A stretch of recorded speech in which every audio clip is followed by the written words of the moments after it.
Good morning, folks.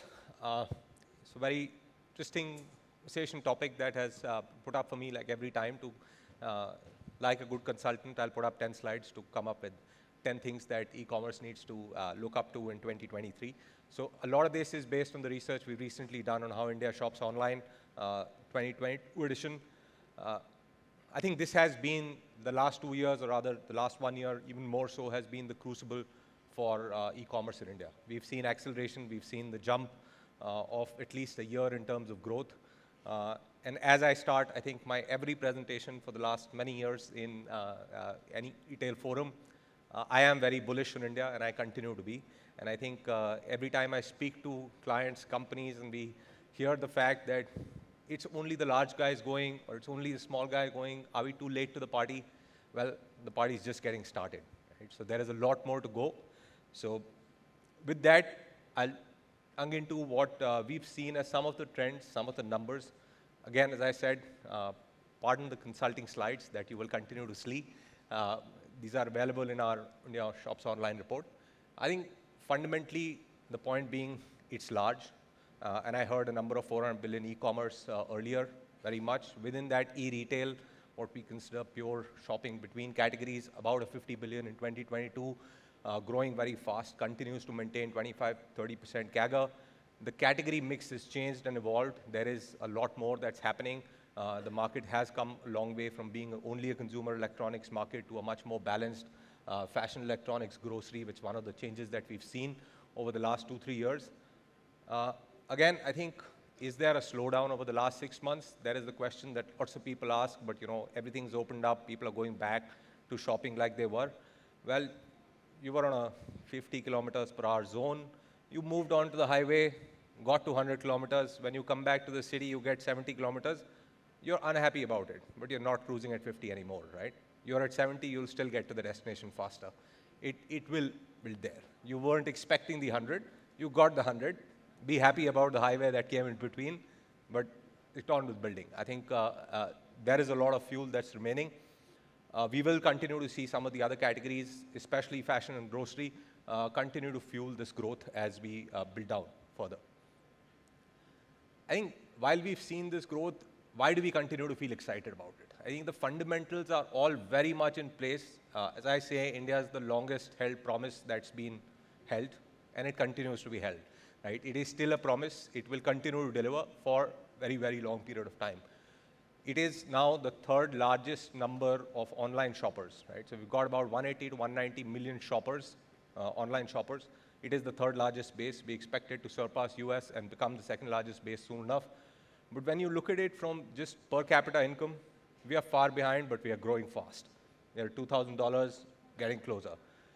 When we look at a very large number of internet penetration, when we look at a very large number of smartphones and consumption, well, the smartphone consumption is still, in percentage penetrations terms, pretty small, 36%, lots of room to go. Data prices are already very cheap. The core retail market, about 900 billion to a trillion, underlying retail market growing, getting more organized, building through. All of these are pieces that we see as drivers for commerce business. Just our overall consumption pyramid outside of all consumption, if you look at, we'll have close to about 200 million people or 200 million households, right, in the upper middle and the middle that are really forming the consumption pyramid and will continue to fuel and drive what we see as growth. The age curve continues to remain on our side. What you see in 2018, almost 60% of the population, millennials and below, and you continue to see that in 2030, which is still by far exceeding any other large economy in the world, right? So we'll continue to be young, we'll continue to be in the workforce, we'll continue to grow on just income segments, build through. Retail penetration or e-retail penetration, when we look at across categories, whether it's mobile electronics, which is our most penetrated category, still a lot of room to go, almost place to double. So there is lots remaining. When we come to grocery, of course, there is almost room to grow 10 times, right? From current comparisons. I think all of these are pieces that you've probably seen, heard before. The broad point I want to make is there is enough room to grow. There is much more to do. The shopper base that I spoke about, 180 to 190 million already there. shopper base will continue to be one of the large drivers of growth, right? So it's not just penetration, it's not just more spend with existing drivers, it will be shopper growth that will get business. And the interesting part is almost all the numbers that we are expecting to see shopping in 2027 are already in the funnel, right? So there is 450 to 500 million people already on the digital funnel. They're in social. We've seen this funnel work. Right now, it's about 180, 190 million transactors. We've seen this funnel work year on year on year.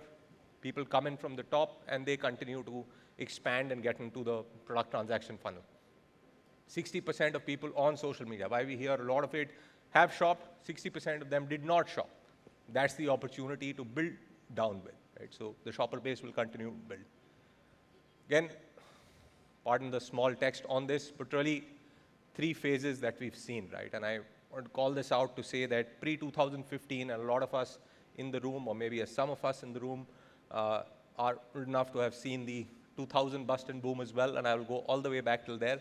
But pre-2015, really, what we were looking at was cautious, early adoption, people getting into a few categories, largely mobile, a few people shopping, primarily the metro tier 1 cities, upper income that was coming into the funnel and shopping online.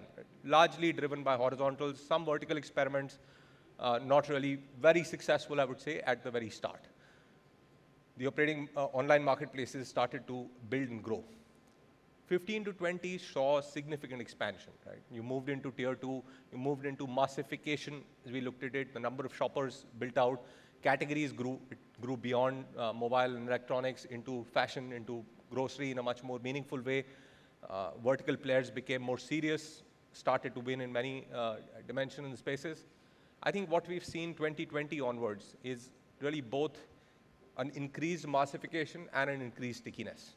So when we look at the depth, it has gone beyond metros, and I'll talk a little about the new consumer. The new consumers coming from small cities, the new consumers coming from Gen Z, the new consumers coming from lower income, middle income groups, and they are looking for different things. So the consumer is changing. There is a higher degree of massification that we are seeing of the category. And there is also a significant shift in the players who are winning. So yes, the online marketplaces, the horizontals continue to win, but there is also a significant play that the verticals are making and winning with, right? And I think the biggest change that these 2 years have brought is that traditional players have realized e-commerce is probably the only form of commerce that they need to be serious about. While they have moved into digital in a very serious way, I think you will see a lot more action and traction from them. They are still figuring their act out. Most of them are struggling to say that how do they make this fit into their operating model and the organization, but they will get their act together sooner than later, and you will see them as a significant change of what they are bringing. Category-wise, I've already spoken and talked through as we see consumers building. Prateek's already spoken about a lot of customer experience and what is driving that through. Also, in terms of just when we look at customer experience and we look at the kind of population that's coming and what they are looking at, right? We started off with simple search-based UI, no really local languages, which has moved towards all the way into vernacular.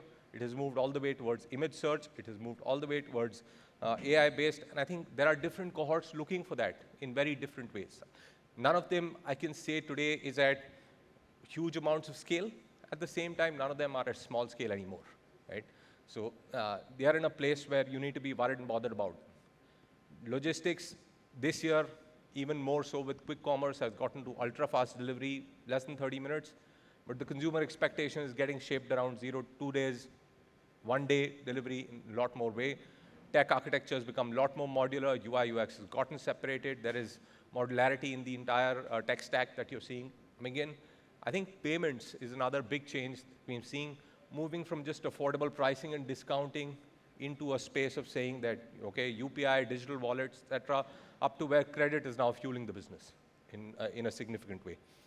And I think as you see these new shoppers, right, who have come into the mix, almost 40 to 50 million shoppers came in last year, new shoppers came in last year alone, right? Where are they coming from?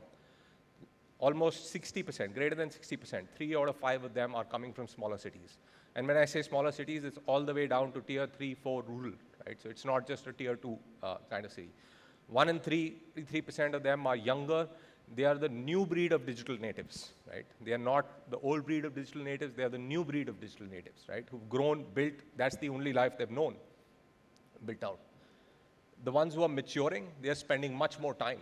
The ones, they're, greater than 25% time is being spent on platforms by mature users. They are spending a significantly more quantum, almost 20% up over 2019. Right? So what do you see with this? Right? You see this small city buyer who's coming in significant manner. He's looking at it, it's a completely different cohort. He's looking at using the vernacular platforms. A lot of the search that he does, almost 75% of time, he's looking for vernacular search. Are you as a brand thinking of it, offering it, giving it enough, or are you still being in the large domains? They're typically buying stuff that is slightly lower priced. Right? As we see the shopper that's coming from the lower middle income segment, who's the first time shopper built out, the discovery mechanism is slightly different. He uses largely icons and images to search, right? And again, Prateek spoke about customer experience. It is personalized. And as we are seeing this, each of these cohorts is looking for different pieces. And they are each large. None of them are small. They are not a place where you can say, but you're talking about the fringes of the business. They are building through. They are buying cheaper. They're buying, they prefer delivery over speed, free delivery over speed. There's a very different way of how they are thinking as compared to the large city shopper who's maturing. Gen Z, again, everything is about Instagram. I'm sure there are other platforms, but everything is about Instagram. They are looking at saying, how do we find and get a look, discover products that they've seen on social media or they can put on social media. Right? Image search, again, very big. Affordability constructs that I spoke about. Affordable products and stale with the first piece, discounting, getting there, building through with that. Move to affordable credit, right? Low-cost EMIs, BNPL, co-branded cards, cardless credit. You've seen a lot of these offerings from each of the different platforms, and each of them are growing. So there is almost 15% share of GMV that credit is driving today on the large platforms. Right? I think just all of these are basically highlighting two different aspects, right? That there is a new shopper that has emerged, especially in the last 2 years. That shopper is not going anywhere. That shopper is going to have to continue with different needs. Catering to them is going to be important. And I think parallelly, we've seen a slew of business models that have grown in prominence, grown in significance. My friend earlier spoke about Meesho, spoke about the social-led commerce, which has become a large enough way of life. There are multiple others going and building in that space. Intermediaries, the creators, communicators, multiple people participating on these platforms. They are addressing the need for trust and curation that the large platforms miss. There is significant fast growth, but there continue to be challenges around productivity as well as consumers mature, they move to the regular platforms, right? So there's a way to think about how these models will build forward. Video live commerce, again, very exciting. Lots of content creators. There has been a lot of build. Outside China and Southeast Asia, it hasn't really seen that much traction. Continues to build in India. Let's see how it goes. But there is a very large number of viewers there, right? Greater than 600 million short-form video viewers in the country. So building down. D2C, I think the more said, not enough. I think that's the place where the action is. This is the place of interest for large brands. It's a place of interest for new growing brands. We've already seen a lot of traction, especially in categories like beauty and consumer health and fashion and going beyond. Well-funded. There is a large chunk of funding that's gone into these brands over the last 6 to 7 years. Continues to have high cost of acquisition. Still to be proven in terms of brand building capability. A lot of the D2C brands are still about performance marketing, not really about marketing, and not really about building a brand. So thinking around and saying that how long can that sustain and how long can that continue to build the business and drive that, I think a lot of the models are still to be proven in terms of where they are going to. But they are clearly servicing a need for the consumer. Quick commerce, again, very much in conversation. I think over the last years has seen the emergence and growth of this model. There are 3 or 4 large players, on-demand delivery, under 30 minutes, convenience. There has been a lot of challenge of, do we need under 10 minutes delivery? Do we need under 30 minutes delivery? What's the convenience of the consumer that we want? Again, there is a lot of interest. The model in terms of economics is still to be proven. Short AOVs, can it really grow and build into a scalable, sustainable model? Very much to be watched. I think each of these are growing. I think I just wanted to put in a piece from saying, as we look at net commerce, the shopping dynamics as they change, even if I look at it from the lens of a traditional CPG player, right? A Hindustan Lever, a Slay, or a multiple, these companies looking at it, the shopper dynamics has changed dramatically, right? And I would say this is a bit of a marketing chart, but as you look at these, there are multiple other touch points, right? Whether you look at these 4 models that we spoke about, which is the same consumer going into, whether there is try and buy, whether there is, so there is multiple pieces where a consumer is stopping into. I think traditional companies are beginning to realize it. Some of the large ones, some of the better ones are doing a lot more about it. But honestly, the investment and the capabilities that are being built on the traditional firm front in going around this is significantly smaller than what it ought to be. So I think there is still a lot to be figured, learned, and seen from the commerce businesses. I think China, we've seen large companies going across a multiple set of touch points, across a multiple set of digital marketing tools to find the and capability. India, I would say, I'm still struggling to get to beyond the top 3 or 4 companies to see where they are going. So net, since I was asked to put out 10 takeaways, here are your 10 takeaways. Very much what I've spoken about. It's large and growing. India is large and growing. Growth drivers continue to remain intact. New shoppers are coming in the funnel. They're driven by fashion. Interesting point make earlier. So the first, almost 40%, their first buy is fashion at low price points. Fashion continues to be a very important category, therefore, to look at and build with, even for other categories to see. Entry price points and access are opened by that. The existing base of consumers is maturing. Time spent is up. There is a category evolution that's underway, and I spoke about some of that. There is more details in the report in terms of what you have, how categories are evolving. The supplier base has grown dramatically from tier 2 and from smaller, and that has led, and I think ONDC, which is getting experiment and launch, potentially could be a significant game changer on this front in form of a supplier front. B2B e-commerce is further changing the game. There is size and scale that it has achieved. It is getting into, again, more categories. It is providing access to smaller and smaller towns. Again, the business model still to be figured clearly, but it's building out in a large way. Next phase of growth is going to have both user penetration and spend. It's not going to come from one. It's going to come from both. And therefore, you can't say, I have to build with this consumer only, or I have to build with market share only and build through. We spoke about phase 3, micro segments. You have to continue to innovate to be able to win. We will see a lot more innovation into the market micro segments. We are seeing companies dedicated to micro segments, but we will also see companies who are providing access in different pieces to these 3 different micro segments. Business models, customer experience has been spoken about. You have a lot more sessions through the day, but that's the big piece to crack. I'm not talking about, as the gentleman before me did not, about economics. It's a conversation for another time of saying, but that needs to be solved for as well. There is clearly, I think, every time I come here, I see, every forum I go to, I hear a lot of conversation about profitability.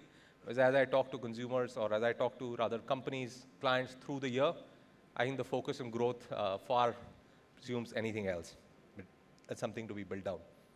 And I think the last piece is clearly the offline native companies will have to brush up their skills on digital in order to remain competitive. It is a fast-changing world, and somewhere they're missing the bus. That's all from me. Thank you very much, folks, and look forward to having this engaging conversation over the next 2 days. Thank you.